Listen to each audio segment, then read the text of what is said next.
बिस्मिल्लाहिर्रहमानिर्रहीम। नाज़रीन, एक और हिट स्टोरी के साथ मैं हूं शमशाद मांगट। स्टूडियो में मेरे साथ मौजूद हैं हमारे सीनियर जर्नलिस्ट और तहकीकाती जर्नलिस्ट जनाब रऊफ खलील साहब। सिल्वर सिटी के हवाले से एक मज़ीद नई स्टोरी, नई जो डेवलपमेंट है वहाँ पे, खौफनाक डेवलपमेंट है, अवाम के साथ कितना बड़ा धोखा हुआ है। 3 चीज़ें हम आपके सामने रखेंगे, है बेशुमार। चूँकि यूट्यूब का मैं आपको बताता रहता हूँ 10-12 मिनट से ज़्यादा अगर हम लंबा प्रोग्राम करें तो आप उकता जाते हैं। तो आज हम सिर्फ 3 पॉइंट आपको बताएंगे। नंबर 1 कि अप्रोच रोड जो है इनका वो किसी और कंपनियों के नाम पे है। रऊफ खलील साहब वो बताएंगे वो कौन सी कंपनी है। फिर इन्होंने जाली दस्तखत किए, वो रऊफ साहब बताएंगे कि कौन कौन सा वो मुजरम है जिसने जाली दस्तखत किए और वो इसको हम मंजर आम पे ला रहे हैं। फिर तीसरा, नाज़रीन, जो 236 कनाल पे इनका एनओसी हुआ, इसकी असल हकीकत क्या है, ये सारी चीज़ें हम आपके साथ शेयर करेंगे, आपको बताएंगे कि जो अवाम का पैसा लूटा गया है वो किस तरीके से लूटा गया और आरडीए में इनका कौन कौन सहूलतकार था।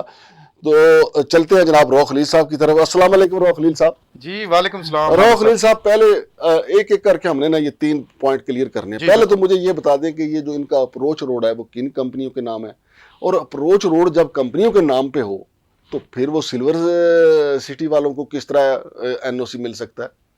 बहुत शुक्रिया। फर्स्ट ऑफ ऑल हम सिल्वर सिटी के जो अप्रोच रोड से ही शुरू करेंगे कि किसी भी सोसाइटी का जो अप्रोच रोड होता है, जो दाखिली रास्ता होता है, अगर वो क्लियर नहीं है, मैं वाजे कह रहा हूँ कि ये रूल्स ऑफ बिजनेस है, उसको ना एलओपी दिया जा सकता है ना एनओसी दिया जा सकता है। और सिल्वर सिटी ये वह सोसाइटी है जिसका जो अप्रोच रोड है, गिरजाघर रोड है जो रावलपिंडी में सिल्वर सिटी का, उसके अंदर का जो रास्ता हम जा रहे हैं जहां पे मेन रोड होता है जो सोसाइटी का, वो इनकी वो मलकियत ही नहीं है। इनके पास जो मलकियत है वो बड़ी मुश्किल से, अगर ये 2 नंबर इधर उधर से भी करें, अपनी बाकी जमीन भी शामिल करें, जो अप्रोच जो लिंक रोड वाली जो जगह होती है, एंट्रेंस होती है किसी सोसाइटी की, इनके पास बड़ी मुश्किल से 14 से 15 कनाल जो रकबा है वो इनका बनता है। बाकी जो 15 कनाल रकबे हैं वो दूसरी कंपनियों के हैं, ना कि किसी फर्द के हैं। और ये भी मांगड़ साहब रूल्स ऑफ बिजनेस है कि जब किसी कंपनी के खसरे उसमें शामिल हो तो ये जो है वो उसके खसरे शामिल नहीं किए जा सकते। अगर उसके 2% भी शेयर हों उन खसरों में तो वो खसरे शामिल बिल्कुल नहीं किए जा सकते, वो उड़ाए जा सकते हैं। लेकिन यहां तो उल्टा है, सारा कानून मामला ही उल्टा है। जो दूसरी कंपनियां हैं उनके 98% खसरे हैं यहाँ पे, जिसपे इनका अप्रोच रोड है, लेकिन इनके 2% है। सिर्फ 2% वाले को एलओपी दिया। किसकी मिली भगत सी? ये एक नायब तहसीलदार है, उसका भी कटा चटा खोल रहे हैं हम आइंदा प्रोग्राम में, और एक पटवारी है, ये गरीबा और है, और एक जट्टा है, और एक और मौजा है जहां पे ये सारी उन्होंने फोर्जरी करके इनको दी है। पटवारी और नायब तहसीलदार और फ्रॉड में शामिल ना हो नहीं सकता। अच्छा, ये जब उनके जो रावलपिंडी के जो डीसी के मामला, जब उनके नोटिस में मामला आया, उन्होंने एक फाइल मंगवाई इनकी। अब उनको फाइल नहीं दे रहे थे, इतना ताकतवर हमला होता है मगर साहब, उनको फाइल नहीं दी जा रही थी कि फाइल नहीं है। उसने कहा ये जो सिल्वर सिटी को आपने एलओपी जारी हुआ है, इसकी लैंड जो रिकॉर्ड है वो मेरे सामने लेके आए। भाई लैंड रिकॉर्ड अगर क्लियर होती तो सामने लेके आते ना। उसमें से जो लेटर था, कवरिंग लेटर होता है एडीसीआर रेवेन्यू का रावलपिंडी का, वो डीसी रावलपिंडी के ऑफिस से भी वो गायब है और आरडीए के ऑफिस से भी वो गायब है। इसका मतलब ये है तो बड़ा खौफनाक वारदात है कि अगर वहां से डॉक्यूमेंट ही गायब है। वो डॉक्यूमेंट्स आज भी गायब हैं, आप देख सकते हैं। जिसपे जो आरडीए को जो वो इन्होंने जो फोर्जरी करके जो डॉक्यूमेंट्स लिए हैं वो नायब तहसीलदार और पटवारी के डॉक्यूमेंट्स हैं और एक ही हैंड राइटिंग है। मुझे ये बताएं कि ये जो डॉक्यूमेंट गायब हुए हैं, इसमें सरदार एजाज का कितना हाथ हो सकता है, इकबाल का कितना हाथ हो सकता है, और उस्मान खान का कितना हाथ हो सकता है? इस टाइप का कारीगर फनकार कौन है? जी, ये तीनों कारीगर हैं और ये तीनों वहां हैं। वहां पे इस जगह पे मैं आपको बताता हूं। सबसे पहले हम दोबारा इस जगह पे आते हैं जहां पे पकड़े जाते हैं, जहां पे इन्होंने चोरी की है, जहां पे जालसाजी की है। अब इसमें जो डॉक्यूमेंट्स हैं, जो रिपोर्ट्स हैं, इनको बना के दी हैं लेफ्ट राइट से, मुख्तलिफ जगह से, ठीक है, वो एक ही बंदे की हैंड राइटिंग है। वो डॉक्यूमेंट्स देख सकते हैं आप,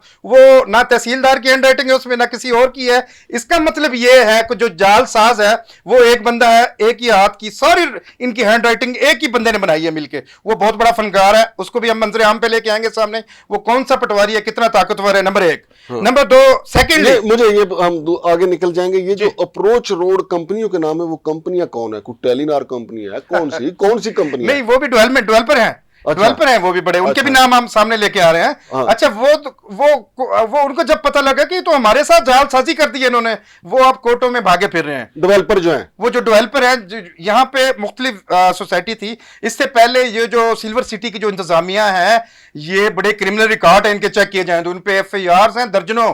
ये पहले कोई सरकारी मुलाजिम भी रहे हैं, सरकारी मुलाजिम कोई PIA में रहा है, वहां से निकाला गया। उसके बाद हाउस बिल्डिंग फाइनेंस में जो इकबाल साहब हैं, जो इसके सिल्वर सिटी के जो CEO हैं वो, और एक और जो इनका करिंदा है इस वक्त, जो जनरल मैनेजर है, जो मुख्तलिफ मैसेजेस भी करता है कि पीछे हट जाओ इस मामले से, इसमें आपका नुकसान हो जाएगा, इसमें ये हो जाएगा, बड़ा थ्रेट करता है सहाफियों को। हमें भी वो मैसेज, क्या नाम है जनरल मैनेजर का? वो उनका मिर्जा मसूद साहब ये हैं, तो मिर्जा मसूद, और उनका बेटा है मिर्जा यासिर। वो दफ्तर में बैठते हैं। वो अब क्या कर रहे हैं, लूट मार तो हो चुकी है सारी, मागर साहब। वो जो बेचारे जो लूटे हुए हैं, जिन्होंने यहाँ पे फाइल्स ली हैं, जिन्होंने यहाँ पे अपना पूरी डाउन पेमेंट में दी चुकी है, उनसे वो कहते हैं हमें पोजेशन कहते हैं अभी देर है, अभी मिल रहे हैं। कंपनी खसारे में हो गई है, कंपनी के पास जो फंड्स खत्म हो चुके हैं, वो कहते हैं जी ये फाइल ले लें। फिर हमने तो कुछ गुज़श्ता 10 सालों से, गुज़श्ता 8 सालों से ये हमने फाइल ली है। कहता है जी ठीक है, वो बंदा आपसे रब्ता कर लेगा। मेरा ख्याल है कि उन्होंने अपना फ्रंटमैन GM साहब जो मिर्जा मसूद हैं, अपना बेटा यासिर मिर्जा को रखा हुआ है। वो औने पौने दामों उनसे फाइल लेके वो कंपनी को जनाब जमा हो जाती है, और जनाब ये लाखों रुपए पर मंथ बाप बेटा GM साहब और उनके बेटे वो कमा रहे हैं। ये किसी को पता ही नहीं है, आम शहरियों को। मतलब इनका ये रानमा असूल है कि गलियां हो जन सुंजियां ते विच मिर्जा यार फिरे, कि या सब फारिग हो जाएं, या सर मिर्जा और उनके वालिद साहब मिर्जा मसूद साहब जो हैं वो वहां पे मुकम्मल यानी काबज हो जाएं। नाज़रीन, ये प्रॉपर्टी माफिया बड़ा बेरहम होता है, ये एक दूसरे के खतने करने से भी बाज नहीं आता। कब किसकी कौन गर्दन काट दे कोई पता नहीं। रऊफ खलील साहब, ये बताइए कि ये जाली दस्तखत करने वाले कौन थे? अच्छा, यहाँ पे एक और डेवलपर थे, और उनकी यहाँ पे लैंड है, 2 डेवलपर्स हैं। अगली हम एक ही दम नहीं बताएंगे सारा, वो अगले उनके डॉक्यूमेंट्स जो हैं, बेतहाशा लोग हमसे अगले प्रोग्राम के लिए कुछ मवाद रखना चाहते हैं। उनके जो है उनकी पूरी तफसील उनके साथ क्या किया आप बताते हैं कि जिस पे ये तो अप्रोच रोड है, अप्रोच रोड। और अब बताते हैं कि जो 236 कनाल का जो रकबा था जिस पे इन्होंने LOP लिया था, अप्रोच रोड भी जाली निकला इनका, और वो भी मुतनाज़ा जमीन निकली। बड़ी अपना अफसोस की बात यह है कि जो 236 कनाल जो जमीन है, इसके इन्होंने महकमा माल के बंदों से मिलके 8 खेवट और 44 खसरों पर मुश्तमिल थी ये जगह। लेकिन इन्होंने ट्रांसफर जब कराई है अपनी कंपनी के नाम, इसमें 3 खेवट बनाए हैं, ठीक है, और इसके साथ साथ 44 खसरों की जगह जो है सिर्फ 8 खसरे जो है शो करके उसकी मलकियत नहीं बताई इन्होंने, पूरी जालसाजी की है। और वहां पे जाली इंतकालात शो करके इधर उधर की जमीन इकट्ठे करके। वो खसरे भी थे या खुसरे ही थे? वो बाजार तो खसरे हैं। देखें जी, महकमा माल एक लैंड का जो, अगर आप अच्छे तरीके से समझते हैं, वो इन्होंने, अब इसमें कौन बताता है, इसमें पटवारी हैं। आज भी जो यहाँ के जो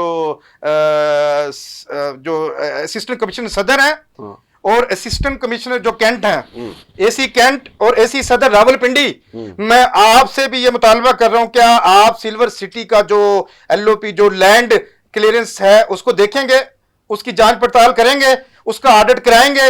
वो रिपोर्ट कहां है? ADCR ने तो रिपोर्ट मुस्तरद की, इस पे LOP नहीं हो सकता, मातरत की उसने। लेकिन उन्होंने वो जो कवरिंग लेटर था उसको फाड़ के परे फेंका, मुख्तलिफ जमीन इधर उधर करके जाली इंतकालात, पटवारी और उसके जनाब और AC को एक साथ मिला के जनाब इन्होंने RDM में मिली वक्त करके, और वहां पे इन्होंने जमा करा के LOP चुपके से लिया। और उसके बाद जब लोग मुतहर्रिक हुए कुछ, उन्होंने एक DG जो साबिक DG RDA थी मैडम हमारा, उनसे जब राब्ता किया गया, ये LOP कैसे हुआ है, इसमें जो जालसाजी है सारी, वो भी एक शहरी है। तो इन्होंने कहा कि हमें तो नहीं पता, मुझे तो मेरे ऊपर तो ऊपर प्रेशर था। एक और थे मुर्तजा साहब ना, यहाँ के जो चेयरमैन थे साबिक, पाकिस्तान तहरीक इंसाफ से उनका ताल्लुक है, वो चेयरमैन RDA थे, और उनका भी प्रेशर था मैडम DG RDA पे कि आप ये करें इनका LOP। खैर वो जल्दबाजी में हुआ। मांगड़ साहब जब पता लगा उनको, जो साबिक DG RDA हैं मैडम हमारा, उन्होंने जब सारा इसका ऑडिट कराया तो इसमें तो था ही कुछ नहीं, उन्होंने इसको कैंसिल किया। ये कैंसिल, वो लेटर भी हमारे पास आ चुके हैं, वो कैंसिल क्यों किया गया था, क्या RDA बताएगा हमें, क्या सिल्वर सिटी इंतजामिया बताएंगे वो कैंसिल किस बुनियाद पे हुआ था? वो जाए किसी भी अदालत में, हम भी वहां पे ये थब्बे बड़े डॉक्यूमेंट्स, ये पूरी डायरियां, ये सारा कुछ पड़ा हुआ है, इतना कुछ है। अब दूसरा ये कि मुश्ताक मौल साहब जो है वो भी बड़े सीनियर एडवोकेट हैं, मेंबर पंजाब बार काउंसिल, बड़े शागिर्द हैं, सिविल जज उनके, और इवन के उनकी जो माशाल्लाह अपनी अहलिया भी बड़े ओहदे पे हैं, वो भी बड़ी जज हैं। और इसके साथ साथ उनको हम जो है उन्होंने भी कहा है कि ये अगर मामला है पब्लिक इंटरेस्ट का, इतनी बड़ी जो लूट मार हुई है तो इसके खिलाफ तो अदालत में जाना चाहिए। क्या इदारे, नैब, FIA और एंटी करप्शन, मैं सुहेल जफर चट्टा साहब से ये मुतालबा करता हूँ, चट्टा साहब आप इस्लामाबाद से लाहौर में गए हैं, पंजाब में गए हैं, बहुत अच्छी रेपुटेशन है आपकी, आप जरा ये फरोलें, आपके पास जो सिल्वर सिटी का जो केस आया था वो किसने हैंडल किया है? उसमें उस केस में माना गया है कि फोर्जरियां हुई हैं, फ्रॉड है, ठीक है। ये आप पूछें किस ऑफिसर ने जो है कैसे मैनेज किया है, क्या वो उस केस को दोबारा खोलेंगे आप? एक और एप्लीकेशन भी आ रही है आपके पास, लाहौर में ही आ रही है, सिल्वर सिटी का जो फ्रॉड है लैंड का। चट्टा, सुहेल जफर चट्टा साहब आप एक्शन लें, बड़े दबंग ऑफिसर हैं, आप इस पे भी एक्शन लें। और इसके साथ साथ RDA का जो रिसेंट एक जो करता धरता है जिसपे 7 FIRs हैं एंटी करप्शन ऑफ पाकिस्तान की जानब से, आपके महकमे पंजाब की जानब से, क्या उस 7 FIR के बाद चट्टा साहब वो बंदा कुर्सी पे बैठ सकता है? आप तो बड़े बड़े साबिक वजीर दाखिला जो होते हैं उनको पकड़ के जनाब अंदर डाल देते हैं, क्या वो एक आम जो है ग्रेड 17-18 का ऑफिसर जिसपे 7 FIRs हैं और धड़ल्ले से बैठा, उसको आप अंदर नहीं कर सकते? FIRs पे भी बात करेंगे। बहुत शुक्रिया रऊफ खलील साहब, प्रोग्राम हमारा काफ़ी लंबा हो गया। तो नाजरीन, सिल्वर सिटी वालों ने दावा किया है कि जी हम अदालत जाएंगे चूँकि आप हम पे इल्ज़ाम लगा रहे हैं, तो बिस्मिल्लाह करें ताकि हम मुश्ताक मोल साहब को उसी अदालत में ले जाएं जहां पे आप जाना चाहते हैं, ताकि आपका ये ज़ोम भी टूटे कि आप अदालत से रिलीफ लेना चाहते हैं। और अगर आप ना गए, आपके सामने आया कि मुश्ताक मोल साहब तो वैसे भी जो मुतासरीन सिल्वर सिटी हैं उनके लिए मुकदमा लड़ने का, उनकी हेल्प करने का, कानूनी मुआवनत करने का ऐलान कर चुके हैं।